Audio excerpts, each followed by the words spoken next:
વ્યવહારમાં આનો ઉપયોગ જે થાય છે ઘટનાનો પૂર્ણાત્મિક પરાવર્તન એની ચર્ચા કરીએ આપણે. પેલું છે મરીચિકા. મૃગ મરીચિકા એવું કે ને, મૃગ મરીચિકા ઝાંઝવાના જળ એવું કે ને, હોય નહીં પણ દેખાય એમ, દૂરથી લાગે ઝાંઝવાના જળ, પાસે જાય તો કાંઈ ન હોય. જરા હરણ છે ને એવા ઉનાળામાં દોડી દોડી થાકી જાય કે આમ જોયું કે માં પાણી ભર્યું છે, ત્યાં દોડે ત્યાં કાંઈ ન હોય, બટ પાછા આમ તો એને તો ખબર ના પડે કે આ મૃગ મરીચિકા છે કે આ પાસે છે. એને તો એ બુદ્ધિ ભગવાને દોડ્યા કરે એમ કહે છે. જો આમાં આપણે એક ખબર છે કે પૂર્ણ આત્મિક પરાવર્તન ઘટના ઘટ માધ્યમ જ ઘટે ને. શેમાં ઘટે? તો બે માધ્યમ તો પેલા હોવા જોઈએ, ઘટ અને પાતળું. બે જેટલા જ ડિફરન્સ વાળા હોય વધુ ઘટ સાપેક્ષમાં તો એટલું સારું થાય પરાવર્તન. હવે થાય છે શું હોય તમને કહી દઉં.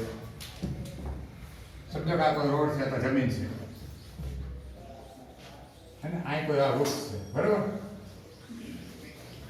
હવે જ્યારે તપક પેલા તો રાત હોય ઠંડુ હોય એટલે બધા હવા હરખી હોય, સ્થિર હવા હોય, આમાં કાંઈ ફેર ન હોય, બધી ઠંડી હોય, બધાની ઘનતા હરખી હોય એટલે કોઈ ઘટ ને કોઈ પાતળું. પણ જ્યારે સૂર્યપ્રકાશ પડવા માંડે એટલે આ જમીન અથવા રોડ તપે, આ તપે એટલે એની નજીકની જે હવા હોય ને ગરમ થવા માંડે, નજીકની હવા ગરમ થાય અને ઉપરની હવા સાપેક્ષમાં ઠંડી હોય, ઉપરની હવા સાપેક્ષમાં ઠંડી હોય, બરોબર. હવે સમજો કે કોઈ વ્યક્તિ અહીં ઊભો છે હે ને, હવે થાય છે શું કે હું સપાટીને અલગ અલગ તમને કહી દઉં. આ પાસે સપાટી લો, સમજો ને તમને, આ બે માધ્યમ સુધી પાડી સપાટી સપોઝ છે, બરાબર. હાલાકી આમ ન હોય, કોઈ એવી સીધી રેખા લાઈન ન હોય, ક્રમશઃ પાતળું થતું જાય માધ્યમ, ક્રમશઃ ઓછું ઘટ ઓછું ઘટ ઓછું ઘટ ઓછું ઘટ એવી રીતના. પણ આજે આ કિરણ પ્રકાશનું નીકળ્યું આ લંબ, બરાબર. તો આ જે છે સપાટી જોડે લંબ કહેવાય. તો સીધું આમ જવાને બદલે ઉપર ઘટ છે નીચે પાતળું છે, તો લંબથી દૂર આ બે બાજુની સપાટ આ જો તો આ આપાત થયું, તો સીધું આમ જવાને બદલે આ લંબ આપણે આમ દોરી શકો, અહીંથી ભાગ પાડીએ આપણે, આપાત આમ થાય ને કિરણ, બરાબર. તો લંબથી દૂર જાય, બરાબર. આ રીતે જુઓ તો ધીરે ધીરે લંબથી દૂર જશે. આ આપણે લંબ છે સપાટીને, આ સીધું આમ જાય એટલે આમ નહીં જાય પણ લંબથી દૂર જાય, આમ આમ. વળી પાછું આ સપાટી આવી, બરાબર. તો વળી પાછું સીધું નહીં જાય પણ લંબથી દૂર જાય, આમ, બરાબર. એમ થાય જેમ નીચે ઉતર જશે એમ વધુ વધુ ઉપર જતું જાય વક્રી ભવનામાં. અને એક સમય એવો આવે કે એનો આપાત કોણ છે, એનો આ માધ્યમ સુધી પાડતી સપાટી છે, જે આપાત કોણ, જો આપાત આના કરતા વધી વધ્યો કે ને પછી જ્યાં આગળ હજી વધતો જાય એવો આપાત કોણ થઈ જાય ત્યારે પૂર્ણાત્મિક પરાવર્તન થવા માંડે, હે ને. તો પછી એટલા એક જ કિરણ ન હોય, કેટલા બધા કિરણ નીકળતા હોય ને, એ નાઈટમાં પડે અહીંયા કોઈ વ્યક્તિ ઊભો હોય આ વળાંક લઈને, સમજો તો આમ આને કેવું લાગે, અહીંથી આમ દૂર આવે આ પાસે, આને એવું લાગે કે ઝાડ ક્યાં છે, નીચે, આમ નીચે છે એવું લાગે. આનું પ્રતિબિંબ અહીં મળે, કારણ કે કિરણ આમ વળાંક લઈને આંખમાં પ્રવેશે, જ્યાં ત્યાં પૂર્ણાત્મિક પરાવર્તન થવા માંડે. કારણ કે જેમ જેમ આગળ જાય એમ આપાત પણ શું થતું જાય, વધતો જાય, શું થતું જાય. અને કાંતિ કોણથી વધવા પડે તો શું થાય, એનું પૂર્ણાત્મિક પરાવર્તન થવા માંડ્યા. એટલે કિરણ છે પેલા તો લંબથી દૂર જતું જાય અને એક સમય એવો આવે કે સમાંતર થઈ જાય, અને એક સમય એવો આવે કે પાછું એક માધ્યમમાં પરાવર્તન થઈ જાય. અહીં ઘટ માધ્યમ ઉપર તરફ છે, નીચે શું છે પાતળું. તો પાતળા માધ્યમમાં તો અમુક હદ લગી વક્રીભવન થાય, પછી આપાત કોણ વધવા માંડે અને સમાંતર થાય, પછી પૂર્ણાંતરિક પરાવર્તન થઈ જાય. એટલે આમ જે વળાંક લઈને કિરણો પહોંચે એટલે આને તો ડાયરેક્ટ એવું જ દેખાય કે જાણે આ ઝાડ છે આ અહીંયા છે ઉલટું. અને અહીંયા એને પાણીનું ખબર લાગે જે ઝાડ પદવી પડે ને શું લાગે કે પાણી ભર્યું છે, પાણીમાં એને ઝાડ દેખાય, પાણીમાં એને ઊંધું ઝાડ દેખાય. આ ખ્યાલ આવે કે હું કહેવા માંગુ છું? જેમ જેમ કિરણ નીચે ઉતરતું જાય આમ ચાર સપાટી માધ્યમ છૂટી પાડતી, બરાબર? આ સપાટી દોરેલો લંબ, જો આ લંબ તાપાત પણ થયો, બરાબર? હવે કારણ કે આ ઘટમાંથી પાતળામાં જાય છે એટલે લંબથી દૂર જશે એટલે આ સીધું આમ નહીં જાય, એને બદલે થોડુંક આ સીધું આમ નહીં જાય, થોડુંક આગળ બોલ આમ થોડુંક આગળ ગયું. વળી પાછું તમને કહી દઉં અહીંયા આ સપાટી હે ને, આ સપાટી દોરેલો ચાપાત પણ વધી ગયો તો કાંતિકોણ જેટલો થઈ ગયો તો સમાંતર થઈ ગયું. પછી હજી આગળ જશે સમજાવ કિરણ આ સપાટી દોરેલ લંબ, બરાબર? તો પછી અહીંથી એનું શું થાય? પૂર્ણ આંતરિક પરાવર્તન. અહીંયા આપાત કોણ છે, પછી બીજા સમજો કે આ હજી આગળ વધતું જાય એમને, પછી વળી પાછું આમ પૂર્ણ આંતરિક પરાવર્તન થઈ જાય. પછી કિરણ અહીંથી આમ પાતળા માધ્યમમાં ન જાય અમુક હદથી આગળ, પછી અમુક હદ લગી માં તમને તકલીફ ક્યાં પડે કે કોઈ સાત રેખા નથી, ઉપરથી ઘટ ઘટ ઘટ ઓછું ઘટ ઓછું ઘટ ઓછું ઘટ ઓછું ઘટ ઓછું ઘટ એમ થતું જાય. એટલે અમુક હદ લગી આમ જાય, પછી ત્યાંથી આમ જઈને પાછું આમ જાય ઉપર. કારણ નીચે જાય તો ભાજપ કયો આવવા માંડે? પાતળું. અને પછી એ પાતળો ડિફરન્સ વધવા માંડે, ડિફરન્સ વધવા માંડે. આ તો સૂત્ર હતું ને કે sin IC બરાબર n પાતળું, હે ને? બરાબર 1/n ઘટ. તો સાપેક્ષમાં નીચે પાતળું વધવા માંડે, આ પાતળું માધ્યમ આ વધે, આ કિંમત સમજો. એટલે પાતળા માધ્યમનો વક્ર ગુણાંક તો 1 થી નાનો હોય કે નહીં? પાતળું થવા માંડે એટલે હું પાતળું વધવા માંડે મતલબ હું એનો વક્ર ગુણાંક ઘટવા માંડે બહુ, અથવા n ઘટ માધ્યમનો વક્ર ગુણાંક સાપેક્ષમાં વધવા માંડે. ઘટ વધે, પાતળું વધે તો સામે સાપેક્ષમાં શું વધે? ઘટે વધે ને. એક પાતળું વધારે થયું તો એની સાપેક્ષમાં ઓલો ઘાટું વધારે, તો ડિફરન્સ બહુ વધી જાય.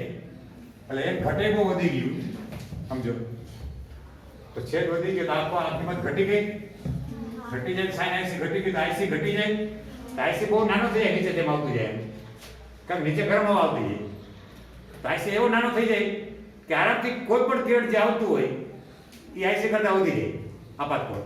એટલે એનો પછી શું થવા માંડે? પૂર્ણ આંતરિક પરાવર્તન. જેમ જેમ નીચે કિરણ ઉતરતું જાય એમ ગરમ ગરમ આવતું જાય, એમ તફાવત વધતો જાય. ઉપર ઠંડુ, નીચે ગરમ, તો પછી એનો કાંતિકોણ એકદમ ઘટતો જાય. એટલે આરામથી કોઈ પણ ખૂણા આપાત થવા માંડી જાય, એટલે કાંઈ એક જ ન હોય. બીજા કિરણ અહીંયા સપાટી હોય, આનો કાંતિકોણ એકદમ ઓછો હોય, એટલે આ છે અહીં પણ આપાત થયું ને પૂર્ણ આંતરિક પરાવર્તન અહીંયા હોય. પછી અહીંયા આનો કાંતિકોણ હાવ ઓછો હોય, એટલે સેજ પર તમને આ આવ્યું એનું પૂર્ણ આંતરિક પરાવર્તન થઈ ગયું. જેમ જેમ નીચે ઉતરતા જાય કાંતિકોણ ઘટતો જાય. એટલે બધા કિરણો લગભગ શું થવા માંડે? પૂર્ણ આંતરિક. આ એક જ કિરણ થોડું નીકળતો ઝાડમાંથી, આથી બધા કિરણો નીકળતા હોય, એ બધાનું ટૂંકમાં પૂર્ણ આંતરિક શું થઈ જાય? પરાવર્તન થઈ જાય છે. એના કારણે આપણને એવું લાગે કે જાણે નીચે છે પ્રતિબિંબ દેખાય ખાબોચિયામાં છે. આ એનો મામલો છે, બીજું કઈ છે નહીં. મરીચિકામાં છે કઈ નિયમ તો આ જ છે, સાદું સમજાવ્યું છે. તો મેં તમને આ સમજાવ્યું કે ઉપરથી ઘટ હોય ઠંડુ હોય, બસ નીચે ગરમ ગરમ ગરમ ગરમ એટલે પાતળું થતું જાય. એમ એનો આ એન ઘટ સાપેક્ષમાં વધતો જાય. એ કારણ IC નાનો કઈ છે નહીં એવું લેખું નથી એવું કઈ સાથે એમ સમજાયું છે. ઉપર ઘટ હોય નીચે પાતળું, એટલે પૂર્ણ આંતરિક શું થઈ જાય છે? પરાવર્તન. બસ એટલું જ આપણે એટલું સમજવાનું છે. આ દીપમાં હું હોય પણ ટેવ હોય એટલે થોડોક ઉજાવ, બાકી એવું કઈ જવાની જરૂર છે નહીં. તો જાઓ, આ મરીચિકા પૂરી થઈ ગઈ. હવે હીરા બધું સમજાવું મારે. એનો કાંતિકોણ તો બહુ નાનો છે, 24.4 ડિગ્રી છે. એટલે હીરો આમ હોય આમ કોઈ આપાત કરી ગયું તો અંદર સપાટી અંદર આવી ગયા પછી બહાર તો હવા છે. તો આ ઘટ માધ્યમ છે, ઓકે, પણ બહુ કાંતિકોણ બહુ નાનો છે. લગભગ બધા ખૂણે જ્યાં આપાત છે એનું શું થવા મળે? પૂર્ણ આંતરિક.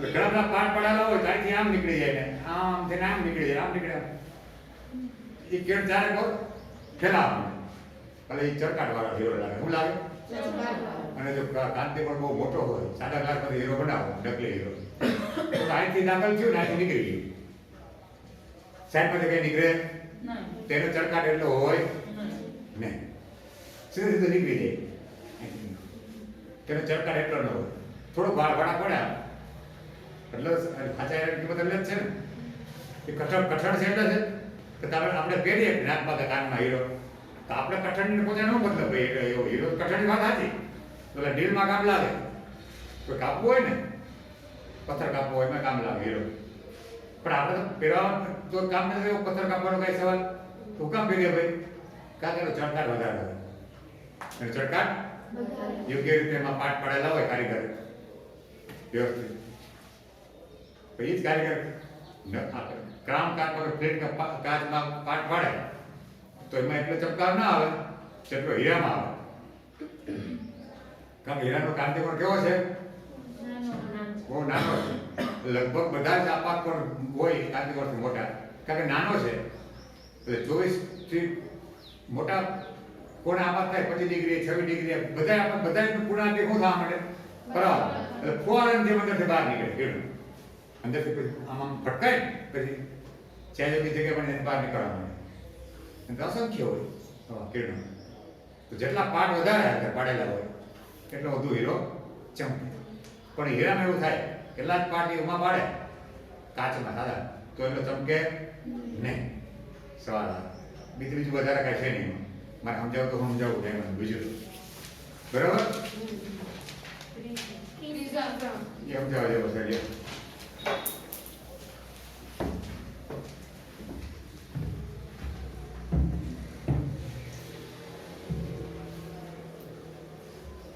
જો એટલે મરીચિકા છે એવી એ ઉનાળામાં જ બને શિયાળામાં બને કારણ કે શિયાળામાં એટલું પવન આવતો હોય ઠંડી એટલી હોય નીચેનું એટલું ગરમ થવા દે થયું હોય તો થોડું ઘણું થયું હોય એટલે બહુ ડિફરન્સ ન હોય સાપેક્ષમાં ઓલું બહુ વધારે ઘટ ન હોય એટલે કાંતિકોણ બહુ મોટા હોય તો કેવા હોય એટલે એનાથી મોટા કોણ આપાત થાવ એવા અમુક જ કિરણો હોય તમને બરાબર ખબર ન પડે એટલે ઉનાળો હોય અથવા રણ હોય રણમાં રેતી હોય રેતી બહુ તપે ઠરેલી તપે એટલી તો રણમાં બહુ જોવા મળે અને ઉનાળામાં ડામર રોડ પર બહુ જોવા મળે આપણને એમ કે ત્યાં અસર પડ્યો છે આગળ ભીને ભીને લાગે કાંઈ નહીં ભર ઉનાળો હોય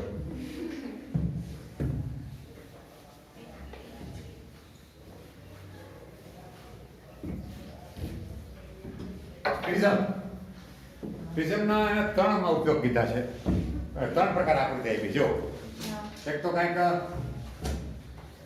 પેલો પ્રિઝમ છે એ આ રાખો ને કાટકોણ પ્રિઝમ છે આમ રાખો ને આ 90 ડિગ્રી આ 45 ડિગ્રી આ 45 ડિગ્રી બરાબર હવે પ્રિઝમનો ઉપયોગ કરવો હોય તો આપણે એવો મટીરિયલ બનાવવો પડે પ્રિઝમ કે જેનો કાંતિકોણ છે એ 45 ડિગ્રી કરતાં કેવો હોવો જોઈએ ઓછો કેવો હોવો જોઈએ ઓછો કારણ કે આમાં કેવળ 45 ડિગ્રી આપાત થાય પેલી બે આકૃતિમાં તો આ પેલું આપાત થયું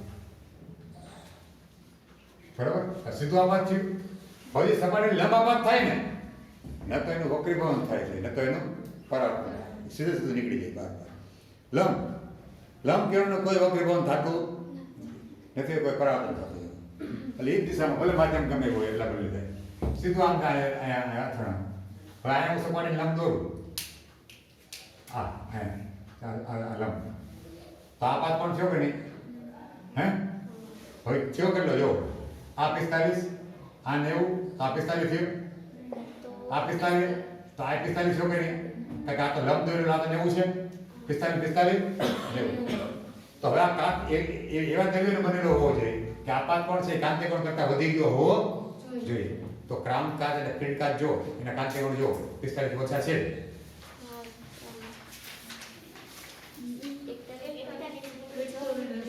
છે ને તો પ્રિઝમ બનાવ્યો હતો 45 ડિગ્રી કાંતિકોણ કરતા વધી ગયું કે નહીં તો આ કિરણ શું થાય પૂર્ણ આંતરિક તો જેટલો આપાત કોણ એટલું જ પરાવર્તન કોણ આ કિરણ છે 45 ડિગ્રી પછી પરાવર્તિત થશે પૂર્ણ રીતે 45 ડિગ્રી થાય એટલે સીધું આમ જ બને ને હા 45 ના 45 45 સીધું આમ જ આવે તો 45 થાય તો જો આમ આવ્યું તો અહીં તો લંબ રૂપે દાખલ થયું તો લંબ રૂપે જે સપાટી પર આવે એનું કાંઈ થતું એ સીધું જ બહાર નીકળી જાય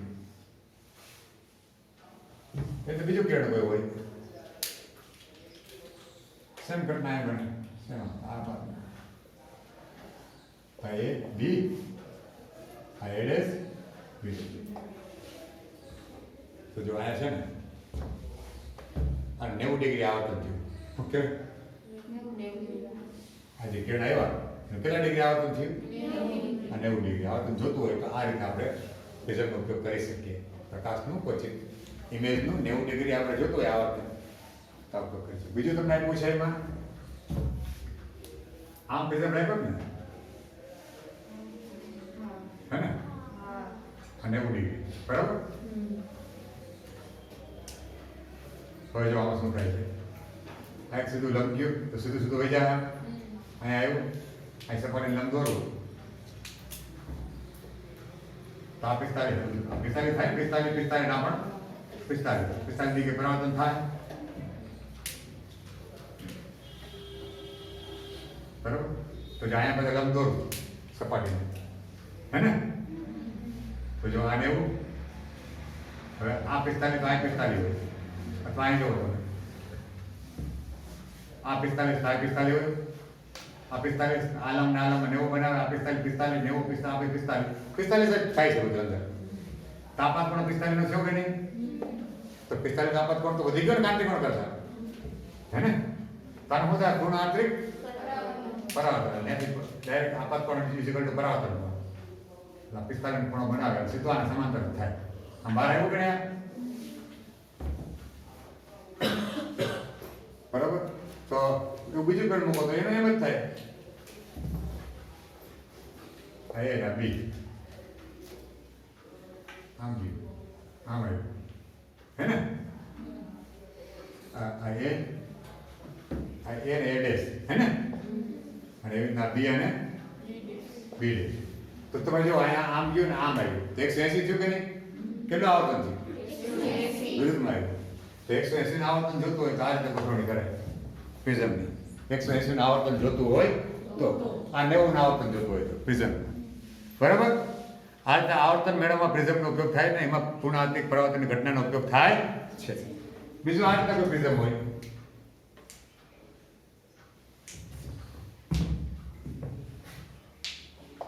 બરાબર તમારા છોકરી માહિતી આ પ્રિઝમ કટ કરી નાખ્યો એ આકૃતિ છે ઓકે ત્રીજો ઉપયોગ થાય છે આપણે જે પ્રતિબિંબ હોય પ્રતિબિંબ એનું પરિમાણ બદલવું નથી એની સાઇઝ બદલવી નથી માત્ર ઉલટાવું છે શું કરવું ઉલટું કરવું છે સાઇઝની તો જોવો છે હું એક આપાત કિરણ ગયો હા બરાબર હા એ પછી આ સપાટી દોરેલ લંબ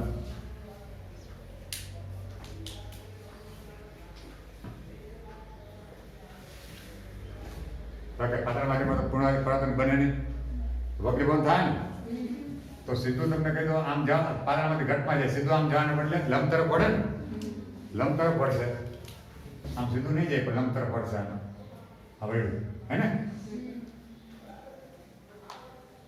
આ પ્રિઝમ ટૂંકો પડ્યો આપણે પ્રિઝમ કેવો છે ટૂંકો પડ્યો થોડો પ્રિઝમ કામ નહીં કરે તો તારે દાંત દેખાશે પણ પ્રિઝમ વધારે જાય તો પ્રિઝમ આપણે મોટા બનાવી દઈએ જો બરાબર તો જો હવે શું કે નહીં પણ ત્યાંથી પાછળ હવે આ પાક કોણ છે જો આના લંબ આનો 45 કરતા વધી ગયો હોય કે નહીં દેખાય છે 45 કરતા વધી ગયો ત્યારે આ કોણ નાનો આ કોણ મોટો થાય તો 45 કરતા વધી ગયો ટૂંકમાં એના કાંતિકોણ કરતા વધી ગયો કારણ કે હું થાય પૂર્ણ આંતરિક હવે બહાર જ્યારે આવશે ને ત્યારે સમાંતર જ છેડે નીકળે બરાબર તો એના એ ડેશ સેમ તમે બીજું કિરણ દાખલ કરો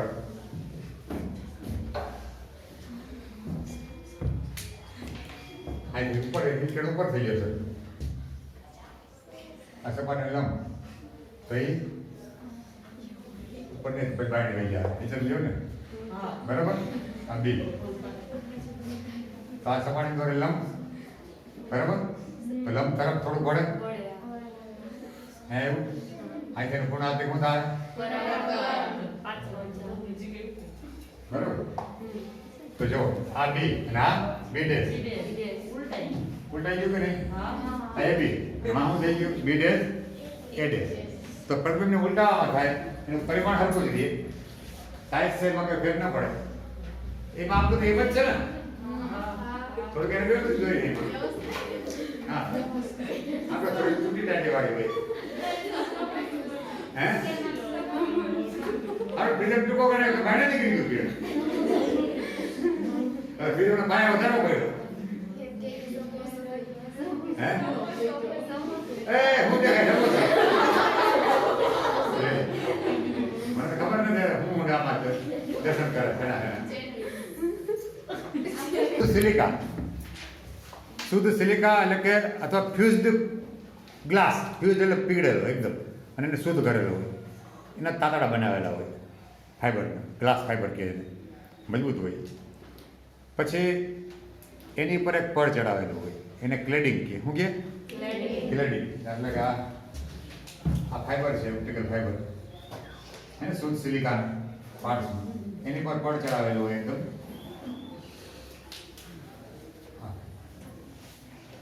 પડ હોય અને આ જે પડ હોય ને એનો વક્રીભાવના બહુ ઓછો હોય સાપેક્ષ વક્રીભાવના બહુ ઓછો હોય પડ આ પડને ક્લેડિંગ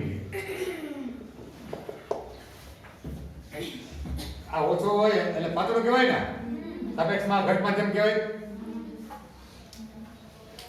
તો આ જે છે ગ્લાસ ફાઈબર શુદ્ધ સિલિકાનો બને એ ઘટ માધ્યમમાં આવે અને આ પાતળું માધ્યમ આવે બહુ એટલે જો અહીંથી કોઈ કે નાપાત થયું બરાબર હે તો સપાટીના લંબ દોરું તો કાંતિ પણ આનો બહુ નાનો હોય ગ્લાસ ફાઈબર એના કરતાં મોટા ગુણ આપાત થયા એટલે આનું શું થાય પૂર્ણાંતરિક પરાવર્તન અહીંયા પછી પૂર્ણાંતરિક પરાવર્તન તો રીતે સમજાયું કે નહીં થવા મળે લાંબા મિનિટ છેલ્લા બહાર આવી જાય બરાબર ટ્રાન્સડ્યુસર સમજાયું મેં તમે ટ્રાન્સડ્યુસર નહીં ને હવે જો આ જે ફાઈબર છે ને આ પ્રકાશ આવ્યો પ્રકાશ બહાર આવ્યો તો પ્રકાશનું ટ્રાન્સમિશન કરવામાં બહુ કામ લાગે લાંબા અંતર લગે અને એની તીવ્રતા બગાડ્યા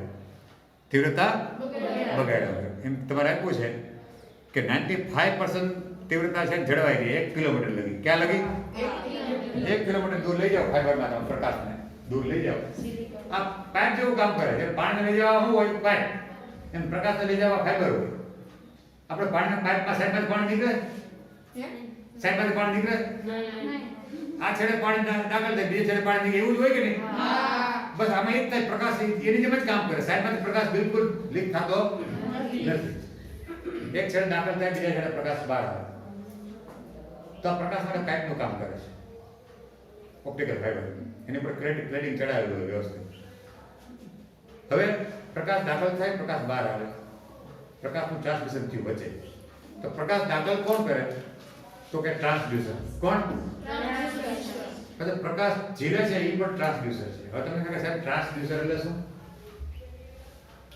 ટ્રાન્સડ્યુસર એટલે એવું સાધન હોય એવી રચના હોય કે એ વિદ્યુત ઉર્જાનો બીજી કોઈ ઉર્જામાં રૂપાંતર કરતું હોય વિદ્યુત સિગ્નલનું બીજા અન્ય સિગ્નલમાં ટ્રાન્સડ્યુસર કહેવાય અથવા ઉર્જામાં દાખલા તરીકે માં એલઈડી હોય પ્રકાશ દાખલ કરવો હોય ત્યાં હોય એલઈડી હોય બરાબર તો એલઈડી છે એ ટ્રાન્સડ્યુસર છે આ વોલ્ટેજ મળે એટલે એલઈડી થાય ને પ્રકાશ ક્યારે આવે વોલ્ટેજ થી આવે ને વોલ્ટેજ તો વિદ્યુત ઉર્જા છે પ્રકાશ તો અન્ય ઉર્જા થઈ ગઈ તો વિદ્યુત ઉર્જાનું પ્રકાશ રૂપાંતર થયું તો એલઈડી છે એ ટ્રાન્સડ્યુસર થયું શું થયું પછી બહાર પ્રકાશ આવ્યો છેડા ત્યાં એને પછી ઓળખવાનું છે તો ત્યાં ફોટો સેલ હોય અથવા ફોટો ડાયોડ હોય અથવા સોલાર સેલ હોય તો એ પ્રકાશ પડે એની પર તો વોલ્ટેજ ઉત્પન્ન થાય કે નહીં સોલાર ઉપર તો પ્રકાશનું રૂપાંતર કેમાં થયું વિદ્યુત તો એ ટ્રાન્સડ્યુસર થયું એવી રીતના માઇક્રોફોન છે એ ટ્રાન્સડ્યુસર છે માઇક્રોફોન છે આપણે ધ્વનિ બોલીએ એ ધ્વનિ ઉર્જા છે અને તે માઇક્રોફોનના બે વાયરમાંથી વોલ્ટેજ નીકળે એ વિદ્યુત ઉર્જા તો ટ્રાન્સડ્યુસર થયું પછી સ્પીકર છે એ ટ્રાન્સડ્યુસર છે. સ્પીકરમાં વોલ્ટેજ આવે, વિદ્યુત આવે અને અવાજ બહાર આવે, તો એ ટ્રાન્સડ્યુસર છે. આ બધા ટ્રાન્સડ્યુસર કહેવાય. વિદ્યુત ઉર્જાને અન્ય ઉર્જામાં અથવા અન્ય ઉર્જાને વિદ્યુત ઉર્જામાં જે રચના ફેરવતી હોય એને ટ્રાન્સડ્યુસર કહેવામાં આવે. એટલે બે છેડે ટ્રાન્સડ્યુસર રાખ્યા હોય, એમાંથી પ્રકાશનું વિદ્યુતમાં હવે વિદ્યુત પ્રકાશમાં અને પ્રકાશનું વિદ્યુતમાં વચ્ચે ખાલી ફાઈબર ઓપ્ટિક હોય. પછી તમે ઓલા લેમ્પ જોયા હશે, ડેકોરેટિવ લેમ્પ હોય, પછી તાતડા ફુવારા ઉપર ટપકા ટપકા ટપકા લાગે, ખબર કેટલા બધા તાતડા હોય, ઉપર ખાલી પ્રકાશ ટપકા દેખાય, વચ્ચે કઈ દેખાય નહીં, અને નીચે લેમ્પ હોય ઢકાઈ ગયેલું હોય. એટલે ઉપર આપણે જોયું તો આમ લાગે કે આ આટલામાં ઉપર ટપકા ટપકા ટપકા પ્રકાશ, તો એ તાતડા ફાઈબર જ છે, ઓપ્ટિકલ ફાઈબર. એ નીચે લેમ્પ હોય એમાંથી દાખલ થાય પ્રકાશ, અંદર બાર ટપકા સાઈડમાં ન દેખાય, સાઈડમાં ક્લેડિંગ હોય, અને એવું ક્લેડિંગ હોય એટલે એ પૂર્ણા કે પરાવર્તન ઘટના જ ઘટતી હોય. એ બધો ઉલ્લેખ આમાં છે, હું એની જ વાત કરું છું. બસ બીજું તો આમાં કઈ છે ને ફાઈબરમાં, બીજું કઈ આટલી જ વાત છે ફાઈબરમાં, બરોબર. તો લાંબા સમય લગી પ્રકાશ લઈ જવા માટે મૂળભૂત રીતે ઓપ્ટિકલ ફાઈબર કામ લાગે છે. હવે દાખલો ગણીએ આપણે, બરોબર. સ્વાધ્યાય વાટાઘાટ કરીએ. આ તમારે આપ્યો છે બરોબર, મને લખી લેજો.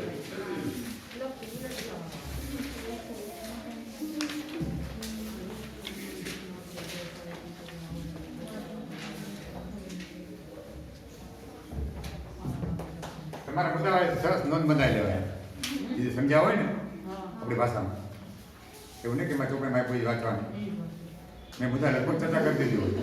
95 લગી પસંદ તીવ્રતા જળવાઈ રહે છે, ઉપર ક્લેડિંગ જળાવેલું હોય છે, પછી ફ્યુઝડ પાર્ટ્સ કે ગ્લાસના બનેલા હોય છે, ફાઈબર ટ્રાન્સડ્યુસરની મદદથી સિગ્નલ દેવામાં આવે છે, હે ને.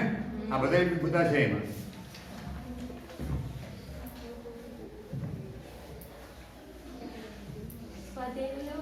સાથે એક જ દાખલો 9.5. આને લખતો છે તો બાકી ન રખાય ને.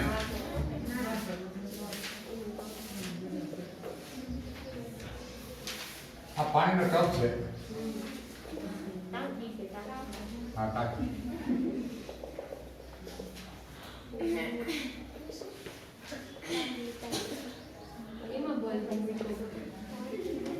બરોબર. હવે આ તળિયું છે, જે તળિયામાં એક લેમ્પ રાખેલા છે. આ દાખલો બહુ મહત્વ, નીટમાં ગુજકેટમાં ગણિત આ પૂછાયો પ્રશ્ન છે, અને પૂછાતા હોય છે, બહુ મહત્વનો છે અને ઇન્ટેલિજન્ટ છે. દાખલો આ બલ્બ છે, હે ને, બિંદુવત બલ્બ. પ્રકાશનો ઉદ્ગમ છે, પ્રકાશનો ઉદ્ગમ. તો તમને પ્રશ્ન એવો પૂછ્યો છે કે ઉપરથી જોઈએ તો આનો પ્રકાશ છે એ કેટલા ક્ષેત્રફળમાં દેખાશે, કેટલા ક્ષેત્રફળમાં દેખાશે. એ બહુ સ્પષ્ટ વાત છે કે આનો પ્રકાશ જો બહાર આવશે કે ત્યાં લગી દેખાશે, જો બહાર નહીં નીકળે આ સપાટીથી બહાર તો દેખાશે. તો કેટલી જગ્યા લગી હું અહીંથી વચ્ચે એની સેન્ટર લાઈન દોરું, આ એની મધ્ય લાઈન બલ્બની, બરાબર. તો જેટલા આમ જાઓ જ્યાં લગી બહાર નીકળશે વક્રીભૂત કિરણ, વક્રીભૂત થઈ ત્યાં લગી દેખાશે, પણ વક્રીભૂત કિરણ બહાર જ નહીં નીકળે અને પૂર્ણાંતિક પરાવર્તન થઈ જશે તો એ જ્ઞાન પછી ત્યાંથી બંધ થઈ ગયું. હું તમને કહું, દાખલા કે લો આ લંબ દોર્યું, આપાત થયું, હે ને. કારણ આપાત પણ બહુ નાનો, ક્રાંતિકોણ કરતા નાનો હોય, આનો કઈ આંતરિક પરાવર્તન નહીં થાય, અમુક ટકા ભાગ બહાર આવશે અને સીધું ઘટમાંથી પાંદડામાં જાય ને, ઘટ પાણી ઘટ હવા, તો લંબથી દૂર જાય, આમ ગયું. પછી સમજો કે અહીંયા આપાત છે, આ વૈધો પણ હજી પણ ક્રાંતિકોણ જેટલો કે એનાથી વધારે થયો નથી, તો હજી પણ વક્રીભૂત કિરણ તો નીકળશે લંબથી દૂર આમ, હે ને. પછી તમને કહ્યું હજી કે આ કિરણ નીકળ્યું અંતે, આનું મૂલ્ય એવું થઈ ગયું કે ક્રાંતિકોણ જેટલું થઈ ગયું. શું થઈ ગયું? એટલે એ કિરણ તો આમ થઈ ગયું, એ તો બહાર નહીં આવે, એ આંખમાં નહીં પ્રવેશ કરે. હજી તમે આગળ જાઓ આ તો ક્રાંતિકોણ કરતા વધી ગયો ને આપાત પણ પૂર્ણ આંતરિક. તો અહીંયા લગી તમને આ લગીના પ્રકાશ આ તો નમૂના રૂપ લીધા મેં ઘણા કિરણો હોય ને આ લગીનો પ્રકાશ તમારા આંખમાં આવશે ત્રિજ્યામાં એટલે સેમ ઘટના આ સાઈડ બનશે ને સેમ બરાબર તો આ વર્તુળ શું કરે એટલું એક જાતનું વર્તુળ ફરતું હોય ને એવું ફરતા કિરણતા ફરતા શંકુ આકારનું બને હે ને તો આ ઉપર આપણને વર્તુળ જોવા મળે એવું વર્તુળ આનું કેન્દ્ર હોય સેન્ટર લાઈન પર તો અહીંથી કિરણ પછી ઉપર નહીં આવે આટલી ત્રિજ્યા થઈ તો આટલી ત્રિજ્યાનું જે ક્ષેત્રફળ બને પાય આર સ્ક્વેર હે ને એ બરાબર આટલામાં પ્રકાશના કિરણો બહાર આવશે એ આંખમાં પ્રવેશ કરશે તો એટલો ભાગ દેખાશે આ સાઈડ કાંઈ દેખાશે નહીં બલ્બ દેખાશે જ નહીં બલ્બ તમારે જોવો હોય ને તો તમારી નજર આમાં આવવી જોઈએ તો તમને બલ્બ દેખાય કારણ કે બલ્બ જોવા માટે બલ્બનું કિરણ તો આંખમાં આવવું જોઈએ ને તો દાખલા કે પાણી ભર્યું હોય બલ્બ હોય તો મને એટલા વર્તુળમાં જોઈશ ને આમ ભલે ગમે ને ફરીને આમ એટલા વર્તુળમાં જોઈશ તો મને બલ્બ દેખાશે આગળ જતો જાય છે અને અહીંયા કોઈ કિરણ આવતું જ નથી વગેરે થઈ અથવા સમાંતર થઈ જાય છે અથવા તો મને બલ્બ નહીં દેખાય મને બલ્બ દેખાશે નહીં આમ એટલા આમ ફરતો હોય મને બલ્બ નહીં દેખાય ઈ ત્રિજ્યામાં જાવ તો જ દેખાય પેલી ત્રિજ્યા એમ કહેવા માંગે તો એમ કહે છે કે એનું ક્ષેત્રફળ ગોતો તમને એક પ્રકાશ દેખાશે એ ક્ષેત્રફળ કેટલું જેમાં તમને પ્રકાશ દેખાશે મતલબ મારે તો એટલું જ ગોતવાનું છે ને આ ક્ષેત્રફળ વર્તુળનું જ એટલે જ પ્રકાશ બહાર આવશે મૂળભૂત વાત આ છે આખા દાખલામાં સમજ્યા કેવાય હું કહેવા માંગે તમને આપ્યું છે હું વસ્તુ ખબર તમે ઊંચાઈ કઈ જાણે આ ઊંચાઈ છે ને હે હા એ જ આપ્યો છે 80 સેમી અને બીજું જો કઈ આપ્યું હોય નોકરી કોના કઈ આપ્યો છે આ ઘટ કહેવાય ને આ પાતળું કહેવાય ને તો એક ઘટ આપ્યું છે પાણી કેટલું 1.33 બરાબર હવે તમે જોવાય હવે આ જે આપાત કોણ છે જેટલો આ ખૂણો હોય એટલો જ આ ખૂણો હોય કે નહીં હે ને આને બનાવ્યું હતું જેટલો આ ખૂણો હોય એટલો જ આ ખૂણો હોય કે નહીં કારણ કે આ સમાંતર લાઈન થઈ એને આ છેદિકા થઈ તો જેટલો આપાત કોણ થાય એટલો આ ખૂણો થાય કે નહીં મતલબ આમ જો લોકો આપણે દોરું ખ્યાલ આવશે આ વર્તુળ એવું જરૂર અને કેન્દ્ર આ બલ્બ હે ને તો અને આ ત્રિજ્યા હા અહીંથી બધા કિરણો શું થઈ જાય છે સપાટીને સમાન તો જો આ છે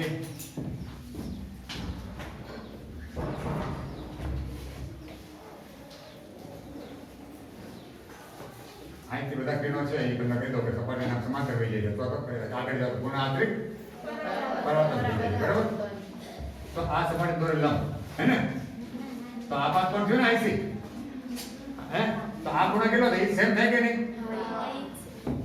દેખાતો ન હોય લગતો માફ કરજો મારી ભાઈ ભૂલ છે આ થોડું વાણવાની દેખાતો વિકૃત દોરાય પણ આ બે સમાંતર રેખા હોય આ બે તો એને છેદિકા બને હોય તો છેદિકા દ્વારા આ બે ખૂણા હરખા બને કે નહીં તો આ આઈસી હોય તો આઈસી હોય કાંતિકોણ લગી આપણે જવાનું છે ને હવે આપણી પાસે આ જો ત્રિજ્યા મળી જાય તો બાદ બની જાય કે નહીં ગોતવાનું શું છે ખાલી ત્રિજ્યા બીજું જો હવે આઈસી થયું ને ઊંચાઈ છે જ્યાં તો જે ઊંચાઈ એક છે જેની ઊંચાઈ આવે કે નહીં શંકુની તાયસ થઈ ને બરાબર આ હવે 10 આઈસી 10 આઈસી બરાબર સામેની બાજુ એટલે કે આ સીધા પાછળની બાજુ એટલે કે સામેની બાજુ પાછળની બાજુ બરાબર તો આ શું થયું આ મારા હાર જોઈએ ને મને તો હાર પર ઇન્ટરેસ્ટ છે હાર જાય મૂક્યા આપણે તો એ જ ગુણ્યા 10 આઈસી હાર મળી ગયો આમ જોઈએ તો ભલા પણ અમુક દે કેવા થાય તો મને એ શું મળે એ બરાબર પછી મૂકશું ને આપણે એ બરાબર પાય અને r નો વર્ગ આનો વર્ગ થાય ને તો 1 નો વર્ગ 10 નો વર્ગ ને 10 આઈસી તો એક તો મને ખબર છે પણ 10 આઈસી મને ખબર નથી હવે પછી બીજો સવાલ આવ્યો કે 10 આઈસી ગોતવું આઈસી આપણને આપ્યો નથી આઈસી ને ખેંચી કાઢવાનો છે 10 IC ને બહાર ગોતી કાઢવું પડે. આ જ રહસ્ય છે મેં નીટનું. નીટનું જો કોઈ રહસ્ય હોય ને તો આ. એમાં તો છુપાયેલા ડેટા હોય. ડેટા આપણે બહાર કાઢવા પડે. હવે જો આપણે રહસ્ય 10 IC ગોતવાનું. તો અહીં જોવો છે આપણે આ ખબર છે sin IC બરાબર n પાતળો, સાચી વાત? અથવા 1/n ઘટ, આ સાચી વાત? આપણે કોનો આપ્યો છે n ઘટ? આને આપ્યો જ ને? ઓકે કોને? તો 1/1 આવું થાય? તો ભાગાકાર કરો શું આવે છે? 0.75. બરાબર? કાંઈ વાંધો 0.75 આવ્યું ને? sin IC આવ્યું. તો cos IC એટલે શું થાય? √1 - sin square IC. સાચી વાત? સૂત્ર છે cos નું √1 - sin square.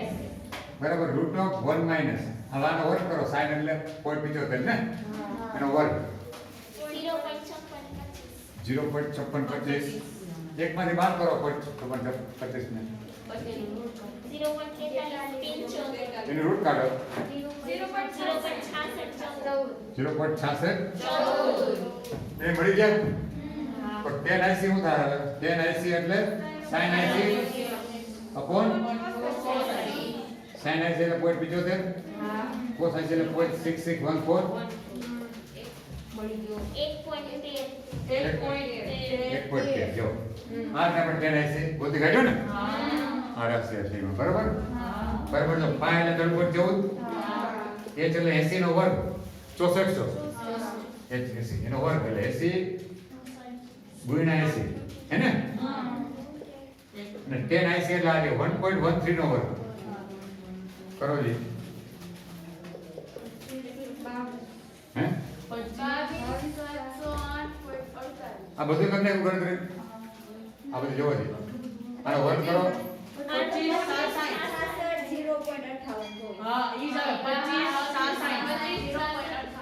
25